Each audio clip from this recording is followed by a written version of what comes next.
आज की क्लास का हमारा जो टॉपिक है वो है attacking reagent and stability of intermediate. तो सबसे पहले हम जानते हैं कि अटैकिंग रिएजेंट क्या होता है। जनरली ऑर्गेनिक केमिस्ट्री में हमारे पास दो टाइप्स के अटैकिंग रिएजेंट होते हैं। जो पहला होता है वो होता है इलेक्ट्रोफाइल और जो दूसरा होता है वो होता है न्यूक्लियोफाइल। ठीक है, तो बारी बारी से समझते हैं कि इलेक्ट्रोफाइल क्या है, न्यूक्लियोफाइल क्या है। तो हम यहाँ पे हेडिंग दे देते हैं इलेक्ट्रोफाइल। ठीक है, यहाँ पे नाम से क्लियर है, इलेक्ट्रो का मतलब हो गया इलेक्ट्रॉन और फाइल का मतलब हो गया अट्रैक्शन, यानी इलेक्ट्रॉन को अट्रैक्ट करने वाला, इलेक्ट्रॉन को लव करने वाला जो स्पीसीज़ होता है वो क्या होता है, इलेक्ट्रोफाइल। इलेक्ट्रॉन को एक्सेप्ट करने वाले स्पीसीज़ को हम लोग क्या कहते हैं, इलेक्ट्रोफाइल। अगर हम इसको देखें तो वह स्पीसीज़ जो इलेक्ट्रॉन डिफिशियंट होता है, ठीक है, electron deficient species is called electrophile.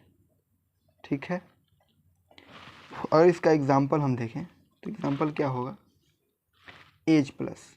ठीक है, ये मेरे पास एक ऐसा स्पीसीज है जो कि पॉजिटिवली चार्ज है, यानी ये इलेक्ट्रॉन की तरफ क्या होगा, अट्रैक्टेड होगा। ठीक है, वैसे ही अगर हम बात करें SO3H और यहाँ पे S के ऊपर अगर प्लस हो तो ये हमारे पास क्या है, एक इलेक्ट्रोफाइल है। NO प्लस ये हमारे पास क्या है, एक इलेक्ट्रोफाइल है। वैसे ही NO2 प्लस ये भी एक इलेक्ट्रोफाइल है। और R प्लस यहाँ पे होगा, ये अल्काइल हो गया। ठीक है, ये भी हमारे पास क्या होते हैं, इलेक्ट्रोफाइल होते हैं। अगर कुछ और बात करें तो C double bond O R और ये प्लस चार्ज यहाँ पे है तो ये भी इलेक्ट्रॉन डेफिशिएंट है, तो ये भी हमारा क्या होगा, इलेक्ट्रोफाइल होगा। ठीक है, ये तो हमारे पहले टाइप के हो गए, पॉजिटिवली चार्ज्ड इलेक्ट्रोफाइल। ये हमारे क्या हो गए, पॉजिटिवली चार्ज्ड इलेक्ट्रोफाइल। और हम दूसरे किस्म के इलेक्ट्रोफाइल की बात करें, जैसे कुछ न्यूट्रल इलेक्ट्रोफाइल भी होते हैं। न्यूट्रल इलेक्ट्रोफाइल, ये न्यूट्रल इलेक्ट्रोफाइल जो कैसा होगा, यानी देखने में तो न्यूट्रल होगा लेकिन वो इलेक्ट्रॉन डेफिशिएंट होगा। तो उस स्पीसीज का जो सेंट्रल एटम होगा, central atom is electron deficient. कुछ ऐसे भी स्पीसीज होते हैं जो न्यूट्रल होते हैं देखने में, पर वो इलेक्ट्रॉन डेफिशिएंट होते हैं। उनका जो सेंट्रल एटम होता है वो इलेक्ट्रॉन डेफिशिएंट होता है और इस वजह से उसको हम लोग इलेक्ट्रोफाइल कहते हैं। अगर इसका एक एग्जांपल हम लेकर के देखें तो BF3 AlCl3 SO3 ZnCl2, ये देखने में कैसे हैं, ये सारे न्यूट्रल दिख रहे हैं हमको, यानी इसके ऊपर कोई भी प्लस चार्ज माइनस चार्ज नहीं है, यानी ये न्यूट्रल है। पर इनके जो सेंट्रल एटम है, ये इसमें ये बोरोन, इसमें एल्युमिनियम, इसमें सल्फर, ये सारे क्या हैं, इलेक्ट्रॉन डेफिशिएंट है, यानी इसका जो सेंट्रल एटम है वो इलेक्ट्रॉन डेफिशिएंट है। तो इस तरीके से ये क्या हुए, न्यूट्रल हुए, पर ये इन सारे स्पीसीज का जो सेंट्रल एटम है वो क्या है, इलेक्ट्रॉन डेफिशिएंट है। ये न्यूट्रल मॉलिक्यूल है, इनके पास इलेक्ट्रॉन की कमी है, इस वजह से ये न्यूट्रल इलेक्ट्रोफाइल कहलाएंगे। और ये सारे स्पीसीज जो है वो लेविस एसिड भी हैं। ठीक है, तो यहाँ से हम एक पॉइंट लिख सकते हैं, ऑल लेविस एसिड्स आर या फिर कैन एक्ट एज इलेक्ट्रोफाइल। ठीक है, अगर दूसरी तरफ बात करें तो फ्री रेडिकल्स, कार्बीन्स, नाइट्रीन्स, ये सारे भी हमारे इलेक्ट्रोफाइल की तरह क्या कर सकते हैं, एक्ट कर सकते हैं। तो ये इलेक्ट्रोफाइल की कहानी हो गई। ठीक है, बस हमको यही ध्यान रखना है कि जो इलेक्ट्रॉन डेफिशिएंट स्पीसीज़ है वो इलेक्ट्रोफाइल कहलाएंगे। अगला जो अटैकिंग रिएजेंट है वो हमारे पास है न्यूक्लियोफाइल। क्या है, न्यूक्लियोफाइल, यानी वो स्पीसीज जो इलेक्ट्रॉन रिच हो। ठीक है, इसको हम लोग सिंपली लिख सकते हैं, electron rich species are called nucleophile.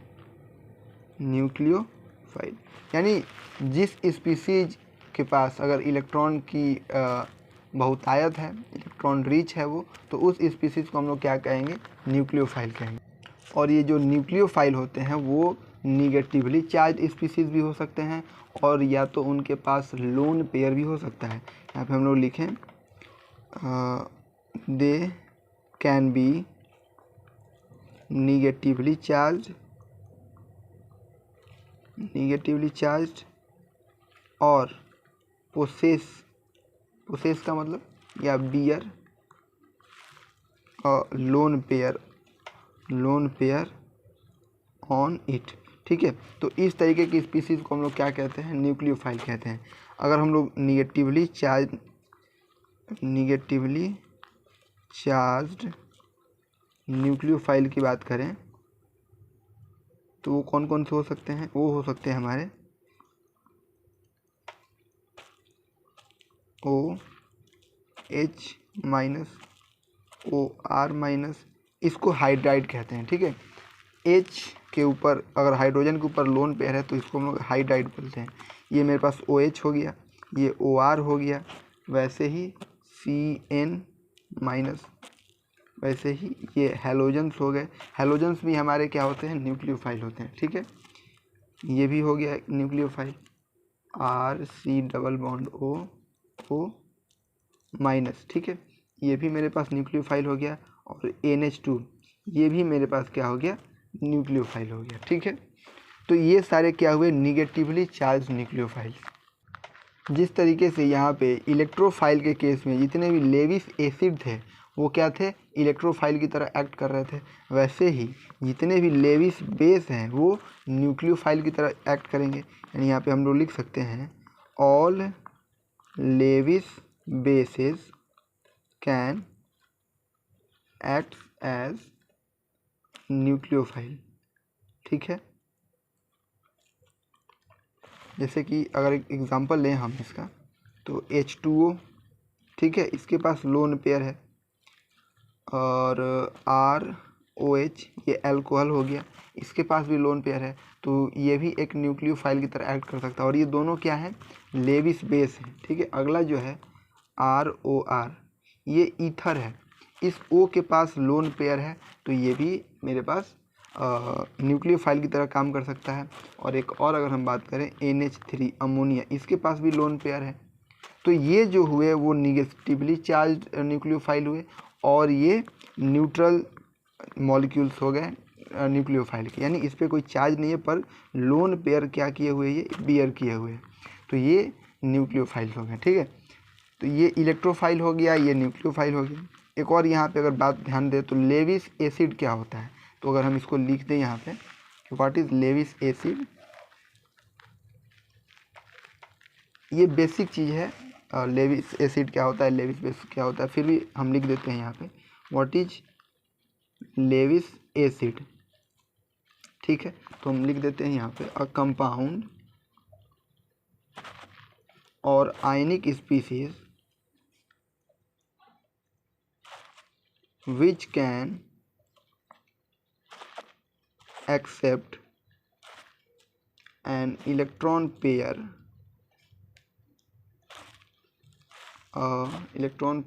from a donor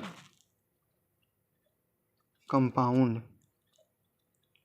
यानी लेविस एसिड वह होता है, वह कंपाउंड होता है जो किसी दूसरे कंपाउंड से इलेक्ट्रॉन पेयर को क्या कर सकता है, एक्सेप्ट कर सकता है। इसको हम लोग इलेक्ट्रॉन पेयर एक्सेप्टर भी कहते हैं, ACCEP, इसको हम लोग इलेक्ट्रॉन पेयर एक्सेप्टर भी कहते हैं। ठीक है, तो ये हमारा लेविस एसिड हो गया।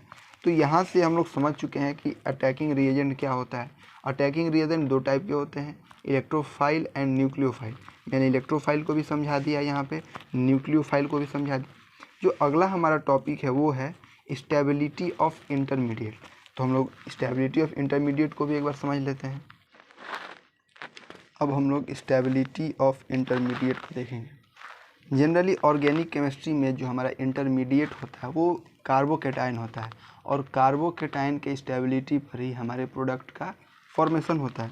तो अगर हम बात करें यहाँ पे स्टेबिलिटी ऑफ इंटरमीडिएट, और इस इंटरमीडिएट के जगह पे हम कार्बोकेटाइन लिख देते हैं। ठीक है, कार्बोकेटाइन हम इसलिए लिख दिए क्योंकि ऑर्गेनिक केमिस्ट्री में हमारे पास जनरली 12th में तो कार्बोकेटाइन ही है। ठीक है, तो इस कार्बोकेटाइन की स्टेबिलिटी को हम लोग समझेंगे किस तरीके से मोर स्टेबल कार्बोकेटाइन बनेगा, और जब मोर स्टेबल कार्बोकेटाइन होगा तो हमारा प्रोडक्ट भी मोर स्टेबल होगा। तो सबसे पहले समझ लेते हैं कि कार्बोकेटाइन क्या होता है। किसी ऑर्गेनिक कंपाउंड में अगर कार्बन के ऊपर पॉजिटिव चार्ज आता है तो उसको हम लोग क्या बोलते हैं, कार्बोकेटाइन। इसको अगर हम लिखें, when positive charge bear on carbon in any organic compound, in any organic compound is called carbocation. ठीक है, हम एक एग्जांपल लेकर देखते हैं। CH3CH2 प्लस, ये हमारे पास क्या हो गया, एक कार्बोकेटाइन हो गया। ये मेरे पास एक ऑर्गेनिक कंपाउंड है और इस ऑर्गेनिक कंपाउंड में कार्बन के ऊपर क्या आया, एक पॉजिटिव चार्ज आया, तो ये मेरे पास क्या हो गया, कार्बोकेटाइन। ठीक है, ये जो कार्बोकेटाइन्स होते हैं, कार्बोकेटाइन्स ये रिएक्शन इंटरमीडिएट होते हैं, ये रिएक्शन इंटरमीडिएट होते हैं। ठीक है, और इनकी जो स्टेबिलिटी होती है, सबसे ज़्यादा स्टेबल 3 डिग्री कार्बोकेटाइन होता है, उससे कम 2 डिग्री, और सबसे कम 1 डिग्री, और सबसे कम मिथाइल।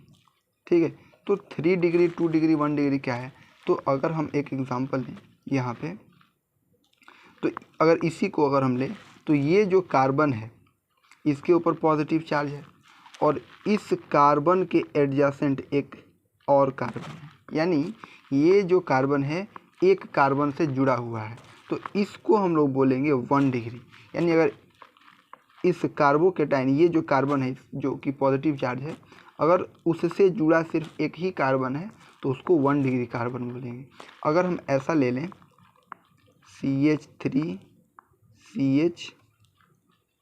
CH3 और यहाँ पे मेरे पास एक पॉजिटिव चार्ज आ जाए, तो ये जो होगा वो 2 डिग्री कार्बोकेटाइन होगा, क्योंकि ये जो कार्बन है जिसके ऊपर पॉजिटिव चार्ज है उससे जुड़े 2 मिथाइल ग्रुप्स हैं, यानी 2 कार्बन लगे हुए हैं, तो इसको हम लोग बोलेंगे 2 डिग्री कार्बोकेटाइन। एंड लास्ट जो है, अगर ऐसा ले लें हम CH3 और इसके ऊपर पॉजिटिव चार्ज आ जाए, तो ये जो कार्बन है जिसके ऊपर पॉजिटिव चार्ज आया है वो 3 अलग अलग कार्बन से क्या है, अटैच है। तो इसके ये जो है इसके पास इसके साथ 3 कार्बन अटैच है, तो इसको हम लोग बोलेंगे 3 डिग्री कार्बोकेटाइन। ठीक है, तो ये वाला जो है ये सबसे ज़्यादा स्टेबल होता है, क्योंकि ये जो पॉजिटिव चार्ज है इसको स्टेबल करना है, यानी अगर पॉजिटिव चार्ज को स्टेबलाइज किया जाएगा तो ये जो इंटरमीडिएट है वो भी स्टेबलाइज होगा, और इसको स्टेबलाइज करने के लिए ये मेरे पास 3 ऐसे ग्रुप हैं जो इलेक्ट्रॉन को डोनेट कर सकते हैं, यानी ये CH3 ग्रुप जो है वो प्लस आई इफेक्ट शो करेगा, यानी इलेक्ट्रॉन को डोनेट करेगा और इस पॉजिटिव चार्ज को स्टेबलाइज करेगा। तो जितने ज़्यादा मिथाइल ग्रुप होंगे, यानी जितना ज़्यादा प्लस आई इफेक्ट होगा उतना ज़्यादा स्टेबल होगा। तो इस केस में 3 मिथाइल ग्रुप हैं, यानी प्लस आई इफेक्ट इसमें ज़्यादा होगा, इसमें थोड़ा कम होगा, और इसमें सबसे कम होगा। ठीक है, तो इस हिसाब से ये कार्बोकेटाइन का स्टेबिलिटी का क्या है, ऑर्डर है। ठीक है, ये स्टेबिलिटी का ऑर्डर है। अगर हम बात करें whenever कार्बोकेटाइन्स generate during reaction, it rearrange itself to more stable carbocation, that is 1 degree carbocation converts into 2 degree और 3 degree and 2 degree carbocation convert into 3 degree carbocation. मेरे लिखने का मतलब ये हुआ कि जब भी रिएक्शन के दौरान कार्बोकेटाइन जनरेट होता है तो वह कार्बोकेटाइन अपने आप को ज़्यादा स्टेबल कार्बोकेटाइन में शिफ्ट कर लेता है, अपने आप को कन्वर्ट कर लेता है। जैसे कि अगर रिएक्शन हो रहा है और उसमें 1 डिग्री कार्बोकेटाइन क्या हुआ जनरेट हुआ, तो वह अपने आप को रीअरेंज कर लेगा 2 डिग्री में, अगर ज़्यादा पॉसिबल हुआ तो 3 डिग्री में भी कन्वर्ट कर सकता है। या फिर अगर मेरे पास रिएक्शन के दौरान 2 डिग्री कार्बोकेटाइन जनरेट हो रहा है तो वो अपने आप को 3 डिग्री कार्बोकेटाइन में क्या कर लेगा, कन्वर्ट कर लेगा, अगर वो कन्वर्ट होने की कंडीशन में है तो। ठीक है, तो ये जो कन्वर्जन है वो कुछ इस तरीके से है। अगर हम तो लिखें rearrangement of carbocation may be of 2 type. ये जो रीअरेंजमेंट है वो 2 तरीके से हो सकता है। पहला जो है वो है 1-2 हाइड्राइड शिफ्ट। हाइड्राइड को मैंने अभी बताया है, अगर हाइड्रोजन के ऊपर माइनस चार्ज है तो वो क्या होता है, हाइड्राइड। 1-2 हाइड्राइड शिफ्ट या 1-2 अल्काइल शिफ्ट और 1-2 फिनाइल शिफ्ट। ये मेरा पहला तरीका हो गया। और जो दूसरा तरीका है वो है 1-2 बॉन्ड शिफ्ट। ये 2 तरीकों से कार्बोकेटाइन का क्या होता है, रीअरेंजमेंट होता है। तो सबसे पहले हम लोग पहले तरीके को समझते हैं कि 1-2 hydride shift, 1-2 alkyl shift, 1-2 phenyl shift क्या है। तो अगर हम लोग देखें इसको कि 1-2 हाइड्राइड शिफ्ट क्या होता है, हम यहाँ पे हेडिंग दे देते हैं 1-2 हाइड्राइड शिफ्ट। ठीक है, इसको देखें अगर, तो मेरे पास एक कंपाउंड है यहाँ पे CH3CH और यहाँ भी H है और ये CH2+। ये कितना डिग्री कार्बोकेटाइन है, तो अगर हम लोग देखें तो ये 1 डिग्री कार्बोकेटाइन है। 1 डिग्री क्यों है, क्योंकि इस पॉजिटिव कार्बन के बगल में सिर्फ एक ही कार्बन है, यानी सिर्फ ये एक ही कार्बन के साथ क्या है, अटैच है, तो ये 1 डिग्री हुआ। और मैंने अभी बताया कि जब भी रिएक्शन के दौरान कोई कार्बोकेटाइन जनरेट होता है तो वह अपने आप को मोर स्टेबल कार्बोकेटाइन में क्या कर सकता है, रीअरेंज कर सकता है, अगर कंडीशन है, अगर वो पॉसिबल है तो यहाँ पे पॉसिबल है। अगर ऐसा हो कि यह जो बॉन्ड है, ये जो बॉन्ड है ये पूरी तरीके से इसके पास चला जाए, शिफ्ट हो जाए, अगर यहाँ से ऐसा हो कि ये H माइनस यहाँ से निकल जाए, ये अपना इलेक्ट्रॉन लेकर के ये दोनों इलेक्ट्रॉन लेकर के निकल जाए, तो ये कुछ इस तरीके का होगा CH3CH और यहाँ से इलेक्ट्रॉन निकल गया है तो इसके पास पॉजिटिव चार्ज आ गया, ये CH2+ है यहाँ पे, और ये जो H माइनस निकला है वो इसके पास क्या कर जाए, जुड़ जाए, तो ये कुछ इस तरीके का होगा CH3CH3, ये प्लस माइनस इसके साथ जुड़ गया और ये CH3 बन गया और यहाँ पे पॉजिटिव चार्ज आ गया।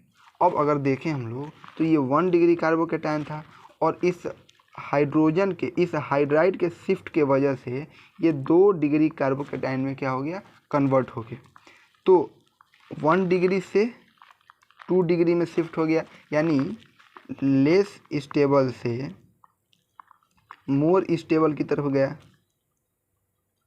और किसकी वजह से गया है, तो इस हाइड्राइड के शिफ्टिंग की वजह से ये 2 डिग्री कार्बोकेटाइन का क्या हुआ है, फॉर्मेशन होगा। तो इसको हम लोग बोलेंगे 1-2 हाइड्राइड शिफ्ट। ठीक है, इसी तरीके से दूसरा अगर हम देखें 1-2 अल्काइल शिफ्ट, यहाँ पे तो सिर्फ और सिर्फ हाइड्राइड शिफ्ट हुआ है। इस केस में मेरे पास पूरा एक अल्काइल ही शिफ्ट हो जाएगा। कैसे, अगर हम एक कंपाउंड ले CH3CCH3 CH3CH2+। ठीक है, ये मेरे पास एक कंपाउंड है। यहाँ पे ये 1 डिग्री कार्बोकेटायन है, पर पॉसिबिलिटी तो है कि ये मोर स्टेबल कार्बोकेटायन में अपने आप को कन्वर्ट कर सकता है। अगर ये जो ग्रुप है, ये CH3 जो है, अपने इलेक्ट्रॉन को, ये और ये दोनों इलेक्ट्रॉन को लेकर के निकल जाए और इसके साथ जुड़ जाए, तो क्या होगा? अगर यहाँ से देखें तो ये CH3 जो है, अगर वो निकल जाता है तो यहाँ पे क्या बचेगा? यहाँ पे तो पॉजिटिव चार्ज बचेगा, क्योंकि ये दोनों इलेक्ट्रॉन को लेकर के निकल गया है। ऐसा होता नहीं है, ये डायरेक्टली यहाँ पे जाकर के शिफ्ट हो जाता है, पर हम एक स्टेप को बढ़ा करके दिखा रहे हैं ताकि आपको अच्छे से समझ में आ सके। तो ये ऐसा हो जाएगा CH3 और यहाँ पे प्लस चार्ज आएगा, और यहाँ पे CH2+ जो है, इस CH3 के साथ क्या होगा? ये अपने आप को शिफ्ट कर लेगा। तो ये कुछ इस तरीके का हो गया, CH3 CH3 CH2 CH3, और यहाँ पे पॉजिटिव चार्ज आ गया। अगर बात करें इस कार्बन की, तो ये जो कार्बन है, इधर भी एक कार्बन से, इधर भी एक कार्बन से, और इधर भी एक कार्बन से जुड़ा हुआ है, यानी टोटल 3 कार्बन से जुड़ा हुआ है। तो इसको हम लोग क्या बोलेंगे? 3 डिग्री कार्बोकेटायन। तो यहाँ पे अगर हम देखें तो 1 डिग्री कार्बोकेटायन से 3 डिग्री यानी लेस स्टेबल से मोर स्टेबल में क्या कर लिया? अपने आप को रीअरेंज कर लिया। और किसकी वजह से हुआ है? तो एक अल्काइल ग्रुप के शिफ्टिंग के वजह से हुआ है। ठीक है, यानी एक अल्काइल ग्रुप के शिफ्ट हो जाने के वजह से ये जो 1 डिग्री कार्बोकेटायन था वो 3 डिग्री कार्बोकेटायन में रीअरेंज हो गया। तो इस टाइप के शिफ्टिंग को हम लोग क्या बोलते हैं? 1 to अल्काइल शिफ्ट। अगला जो हमारे पास था वह था 1 to फिनाइल शिफ्ट। ठीक है, तीसरा क्या था? 1 to फिनाइल शिफ्ट। नाम से ही क्लियर लग रहा है, 1 to फिनाइल शिफ्ट। जैसे इसमें हाइड्राइड के शिफ्टिंग की वजह से हुआ, इसमें अल्काइल के शिफ्टिंग की वजह से हुआ, वैसे ही इसमें क्या होगा? एक फिनाइल के शिफ्टिंग की वजह से मोर स्टेबल कार्बोकेटायन में रीअरेंज हो जाएगा।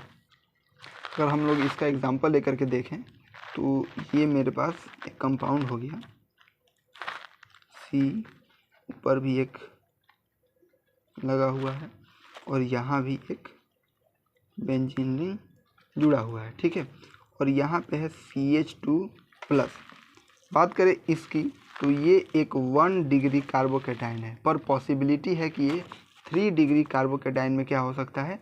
रीअरेंज हो सकता है। ऐसा कब होगा? जब ये जो फिनाइल है वो यहाँ पे शिफ्ट कर जाए। ठीक है, कैसे होगा? तो अब समझ ही चुके हैं, बस हमको शिफ्ट कर देना है।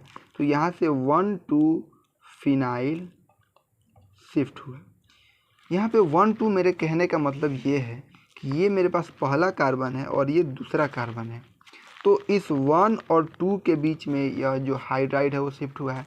वैसे ही यहाँ पे बात करें तो ये पहला कार्बन, ये दूसरा कार्बन, इस 1 और फर्स्ट और सेकंड कार्बन के बीच में अल्काइल का शिफ्टिंग हुआ है, तो इसको 1 to अल्काइल शिफ्ट बोलेंगे। वैसे ही यहाँ पे ये मेरे पास पहला कार्बन है और ये दूसरा कार्बन है, तो इस पहले और दूसरे कार्बन के बीच में फिनाइल का शिफ्टिंग हुआ है, इसको हम लोग बोलेंगे 1 to फिनाइल शिफ्ट। तो यहाँ से कैसे होगा? ये डायरेक्टली इसको हम ऐसे लिख सकते हैं, ये C है और यहाँ पे, ठीक, और ये CH2 और ये कुछ इस तरीके का हो गया, और यहाँ पे पॉजिटिव चार्ज आ गया। तो अगर इसको हम देखें तो ये जो कार्बन है, इधर भी एक कार्बन से, इधर भी एक कार्बन से, और इधर भी एक कार्बन से जुड़ा हुआ है, यानी ये 3 डिग्री है। ये 1 डिग्री था, 1 डिग्री से 3 डिग्री में अपने आप रीअरेंज कर लिया, यानी लेस स्टेबल से मोर स्टेबल में अपने आप को ये रीअरेंज कर लिया। और किसकी वजह से? तो एक फिनाइल को शिफ्ट करने से। किसमें? अब फर्स्ट और सेकंड कार्बन के बीच में। तो इसको हम लोग क्या बोलेंगे? 1 to फिनाइल शिफ्ट। ठीक है, इतना तक समझ में आए? ये 1 to हाइड्राइड शिफ्ट था, ये 1 to अल्काइल शिफ्ट हुआ, और ये 1 to फिनाइल शिफ्ट हुआ। अगर हम एक ऐसा कंपाउंड ले लें जिसमें हाइड्राइड भी मौजूद हो, अल्काइल भी मौजूद हो, और एक फिनाइल भी मौजूद हो, तो वो उसमें कौन सा शिफ्टिंग करेंगे हम लोग? अगर हम एक एग्जांपल ले लें, ये मेरे पास एक कंपाउंड हो गया CH3 CH2+, और ये एक हाइड्राइड। इस कंपाउंड में क्या है, एक फिनाइल भी है, एक मिथाइल भी है और एक हाइड्राइड भी है।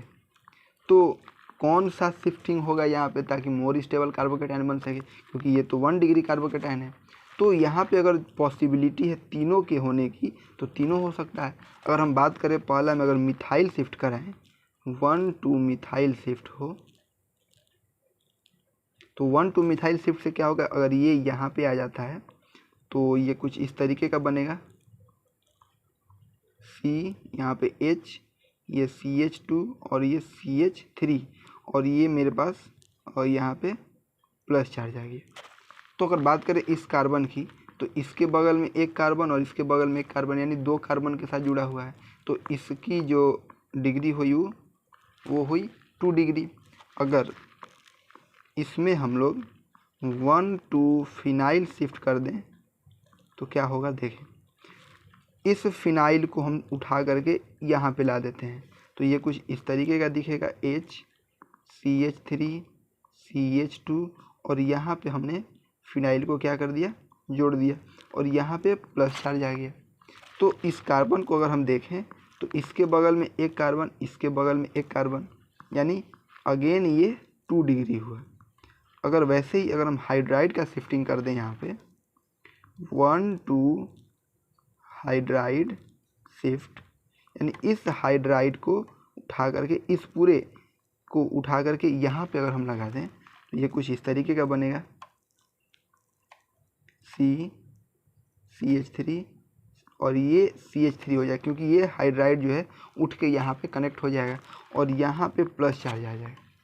तो अगर हम देखें इसको तो इसके बगल में एक कार्बन, इसके बगल में एक कार्बन और इसके बगल में एक कार्बन, यानी टोटल 3 कार्बन, यानी 3 एडजेसेंट कार्बन से ये कनेक्टेड है। तो यहाँ पे ये 3 डिग्री हुआ। तो मेरे पास 3 केस थे, फिनाइल भी था, अल्काइल भी था, हाइड्राइड भी था, तीनों का शिफ्टिंग करके देख ली। तो इस केस में 2 डिग्री हुआ तो ये पॉसिबल नहीं होगा, इसमें भी 2 डिग्री था, ये पॉसिबल नहीं होगा, ये 3 डिग्री है, ये मेरे पास मोर स्टेबल इंटरमीडिएट बना है। तो ये मेरा ज़्यादा फेवरेबल होगा एज़ कम्पेयर टू इन दोनों को, ठीक है। तो अगर मेरे पास कोई ऐसा कंपाउंड है जिसमें ये तीनों शिफ्टिंग पॉसिबल हो सकते हैं तो हम उन तीनों शिफ्टिंग को करा कर देखेंगे और देखेंगे किसमें ज़्यादा स्टेबल इंटरमीडिएट मेरे पास बन रहा है और उसको हम लोग फेवर करेंगे, ठीक है। यहाँ तक ये समझ में आ गया। ये तो मेरे पास था पहला type, 1 to hydride shift, alkyl shift और फिनाइल शिफ्ट। जो अगला है मेरे पास वो है 1 to बॉन्ड शिफ्ट, ठीक है। उसको भी देख लेते हैं यहाँ पे हम लोग। अगला जो है मेरे पास वो क्या है, 1 to बॉन्ड शिफ्ट, ठीक है। इसको हम लोग देखते हैं। ये जो 1 to बॉन्ड शिफ्ट है ये 2 तरीके से होता है। पहला होता है रिंग एक्सपेंशन और दूसरा जो होता है रिंग कॉन्ट्रैक्शन, ठीक है। इस तरीके के शिफ्टिंग में क्या होता है, या तो रिंग एक्सपैंड होगा या फिर रिंग कॉन्ट्रैक्ट होगा। तो रिंग यहाँ पे आ गया, इसका मतलब ये जो है साइक्लिक कंपाउंड में टेक प्लेस करेगा, यानी ये जो शिफ्टिंग है वो साइक्लिक कंपाउंड में होगा। तो हम लोग इसको लिखें अगर, this type of shifting take place in cyclic carbocation, यानी ये जो 1 to बॉन्ड शिफ्ट है वो सिर्फ और सिर्फ साइक्लिक कार्बोकेटायन में क्या हो सकता है, टेक प्लेस कर सकता है। And due to bond shifting ring expansion and contraction takes place, यानी 1 to बॉन्ड शिफ्ट में क्या होगा, या तो रिंग एक्सपैंड करेगा या फिर रिंग कॉन्ट्रैक्ट करेगा। तो पहला जो केस हम लेते हैं वो रिंग एक्सपेंशन का लेकर के देखते हैं। रिंग एक्सपेंशन, अगर हम लोग इसमें एग्जांपल लें तो ये मेरे पास एक कंपाउंड हो गया और यहाँ पे पॉजिटिव चार्ज है, ठीक है। इसको हमको मोर स्टेबल कार्बोकैटायन में रीअरेंज करना है। पॉसिबिलिटी तो है, ये क्या है, एक 1 डिग्री कार्बोकैटायन है। अगर हम एक काम करें, ये जो बॉन्ड है उसको यहाँ पे शिफ्ट करें और इसको यहाँ पे शिफ्ट कर देते हैं, यानी इसका इलेक्ट्रॉन यहाँ पे शिफ्ट करें और इस इलेक्ट्रॉन को हम लोग इसको शिफ्ट करा देते हैं, तो ये कुछ इस तरीके का बन जाएगा।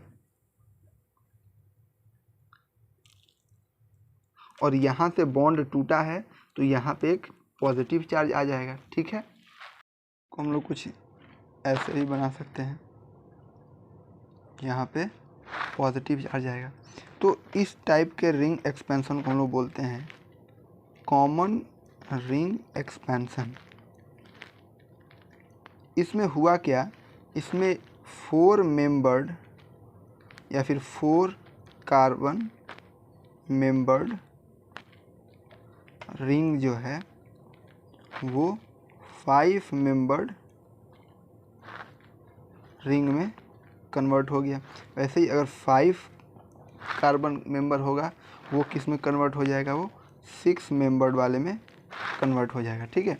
तो इसको बोलते हैं कॉमन एक्सपेंशन। अगर एक और एग्जांपल लें हम 5 कार्बन वाले का, तो ये कुछ इस तरीके से है और यहाँ पे मेरे पास एक पॉजिटिव चार्ज है, यानी एक 1 डिग्री कार्बोकैटायन है।